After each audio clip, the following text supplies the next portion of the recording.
A paz do Senhor, aqui é o professor Marco Faleiro, na disciplina Seitas e Heresias, do curso de liderança. Este é um curso em parceria com a sua igreja, da Logos Ensino Superior de Teologia, e este é o terceiro AVA da aula dupla 4, que é a aula 7 e 8, sendo a terceira parte da aula 7. Nós estamos dentro do campo da psicologia das seitas, no campo específico de religiões, seitas e heresias, e estamos falando sobre o caminho da seita. E temos que ter uma apologética cristã que siga um caminho diferente ao caminho que a igreja do período da Idade Média primitiva seguiram. Vivemos num momento novo chamado pós-moderno e temos a globalização com toda a sua realidade tecnológica. E a globalização atingiu a religião. E a igreja hoje, todos querem respeito às opiniões, como falaremos a verdade em nossa sociedade, numa situação como essa. Hoje o mundo está com todas as câmeras apontadas para as nossas reuniões, até internas e fechadas. Não podemos nos esconder e não podemos fazer coisas que são contra a moral bíblica cristã. Mas há pessoas entre nós que fazem e trazem escândalos. E a Bíblia diz que os escândalos viriam, mas ai dos que fossem os promovedores desse escândalo. Ao estudar casos de grupos perigosos, ficamos atentos, pois a Bíblia diz em Lucas 21:36: Vigiai, pois, a todo tempo orando, para que possais escapar de todas as coisas que têm de suceder e estar em pé na presença do Filho do Homem. Também diz em 1 Coríntios 10:12, aquele, pois, que pensa estar em pé, veja que não caia. Tenha cuidado, ninguém é Deus, somos humanos. Apesar de sermos filhos de Deus, contudo ainda pecamos e somos suscetíveis ao erro. Acima de tudo, você tem o Espírito Santo e a Bíblia como um padrão de medida. E na multidão de conselhos há sabedoria. Contudo, veja que os conselheiros temem a Deus. Veja aqueles que temem a Deus, inclusive envolvendo seus líderes. O Dr. Michael Stone, nós estamos mostrando alguma coisa acerca do trabalho dele, um psiquiatra forense da Universidade de Colômbia, dos Estados Unidos. Ele criou um índice chamado Índice da Maldade. Nós vamos ver agora rapidamente alguma coisa acerca do que é esse índice. Então esteja prestando atenção.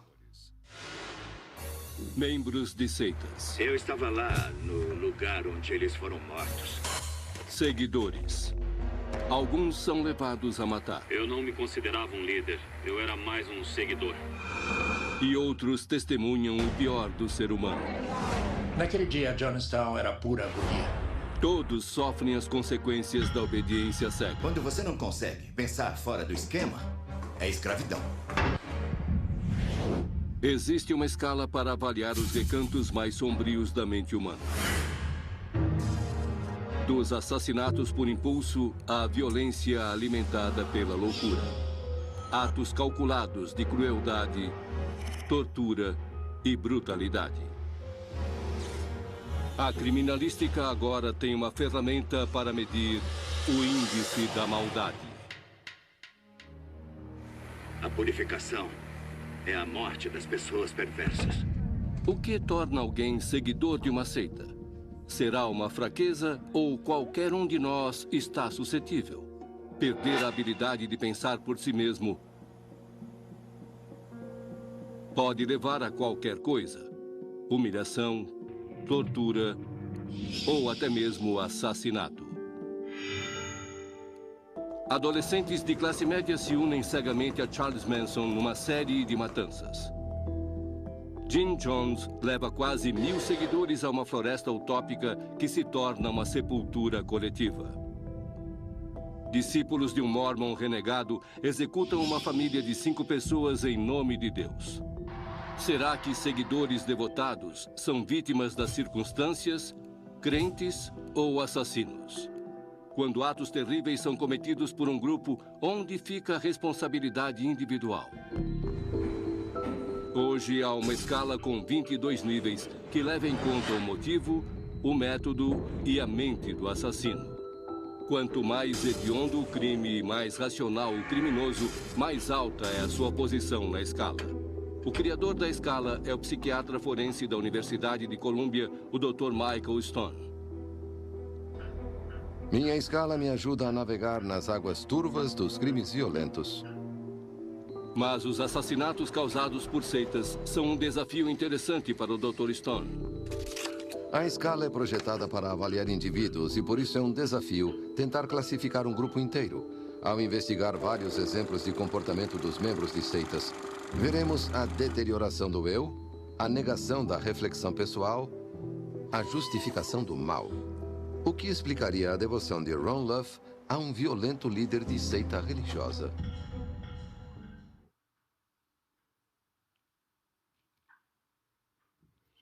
O Dr. Michael Stone, ele então tem esse índice, e ele fez uma entrevista com Ron Luff, da seita dissidente da Igreja Reorganizada dos Santos dos Últimos Dias, ou seja, eles são oriundos dos Mormons. Vamos ver o testemunho desse homem, são 8 minutos, e eu queria que você prestasse bastante atenção para, nessa ava, ainda ter alguma informação. Deus te abençoe e preste atenção.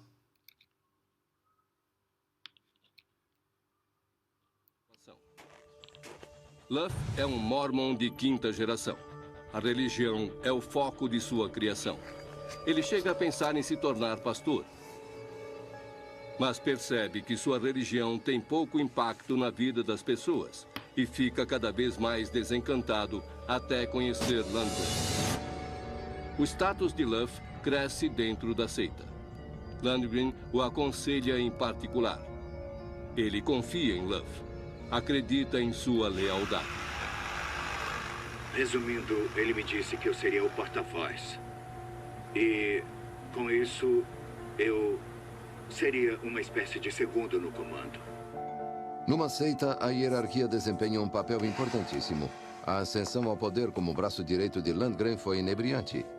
Ela comprometeu a capacidade de julgamento moral de Luff. Eles descobrem que Dennis Avery se recusou a fazer algumas doações para o fundo coletivo da seita. Sua esposa Cheryl é voluntariosa e suas filhas são desobedientes. Para Landgren, são pecados passíveis de punição. Ele convida os Averys para jantar. Ele disse que queria que eles fossem levados para o celeiro, os adultos e as crianças. E fui eu quem os levou até lá. Luff e os demais homens da seita sabiam que os Averys seriam assassinados. Era uma ordem de Landgren, seu profeta. Eu a levei até lá e a coloquei no buraco. E disse, acalme-se e não resista. Como Ron Luff poderia justificar a execução de toda uma família? Por seu envolvimento no crime, Ron Luff passou os últimos 17 anos na prisão.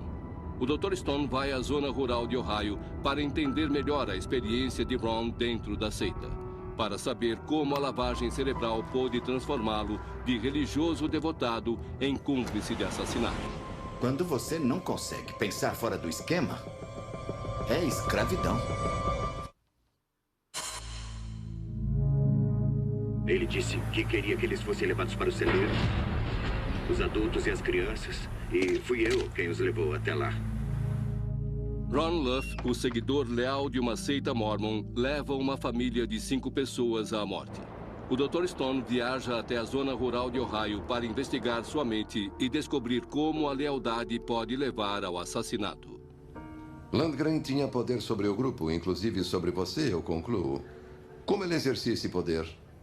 Bom, nós chegamos à conclusão, em grande parte por imposição dele, de que ele era o profeta escolhido. Quando ele escolheu você, enquanto estava sendo levado para o jardim para ser cúmplice nos assassinatos, no que você estava pensando? Eu me sentia obrigado, como alguém que tem que executar uma sentença. E um dos mitos sobre esse tipo de fixação é que ele destrói a vontade. Não é verdade. Ele só manipula a maneira como a vontade é usada. Deus não era o Pai amoroso. Ele não era Jesus na cruz. Deus havia se tornado aquela montanha terrível, aquele tipo de Deus colérico, que fazia exigências rígidas. Quando eu levei Trina para o celeiro, eu disse, agora vamos jogar um jogo. Alguém vendou seus olhos e sua boca. Quais eram seus pensamentos, se é que você se permitiu pensar, enquanto levava a família um por um para o celeiro? Se permitiu pensar? Como é? Bom, você disse se é que você se permitiu pensar. Isso. Essa é uma das coisas que as pessoas perguntam. Você não sabia que isso ia acontecer? Bom, é impossível determinar o que Deus vai exigir de você. A ideia de que você sabe o que tem pela frente se torna totalmente inexistente. Totalmente inexistente. Na verdade, especialmente nesses momentos considerados sagrados, como este supostamente era. Quando você faz isso, esta coisa terrível sob a autoridade divina, a última coisa que você quer fazer é pecar durante o processo. E para mim, seria um pecado pensar que eu sabia o que ele faria quando todos estivessem lá dentro. Espera um pouco. Para você seria um pecado saber que ele atiraria neles? Por quê? Porque não era minha competência designar o destino deles. Mas se você sentisse que os assassinatos eram justos, então não seria pecado?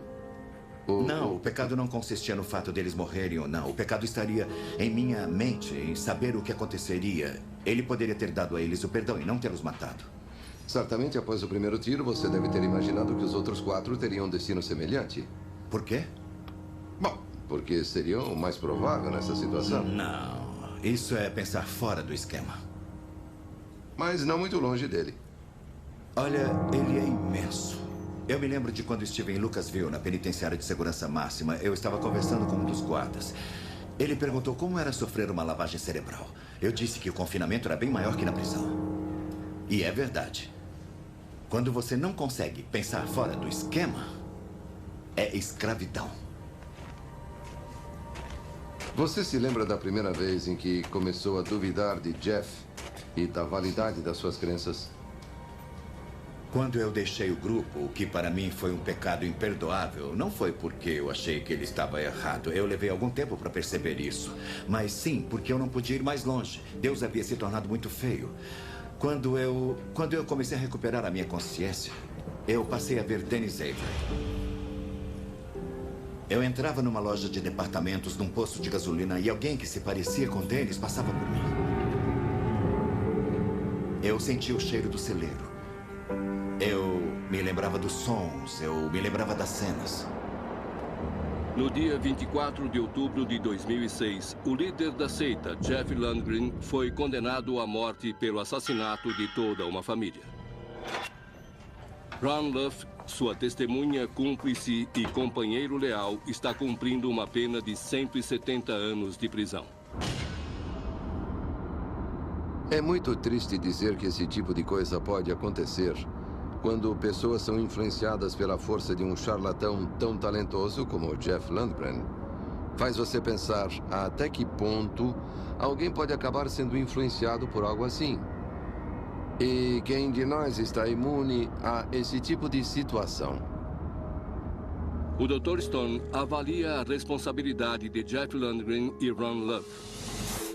Este foi um caso de incongruência entre o homem e suas ações. As ações pedem uma posição alta na escala por causa do sangue frio com que a família foi levada à morte. Mas Luff não tem as características sociopatas que o colocariam no alto da escala. Sua devoção à criação mormon pode ter ajudado a torná-lo um membro leal da seita de Lundgren. Luff já era uma ovelha. Ele só precisava de um pastor. Ron Luff, por sua cumplicidade no assassinato dos Averys, fica na posição 9. Jeff Lundgren era claramente... Nós podemos pensar, mas isso pode acontecer hoje? Não aconteceu na Igreja Católica?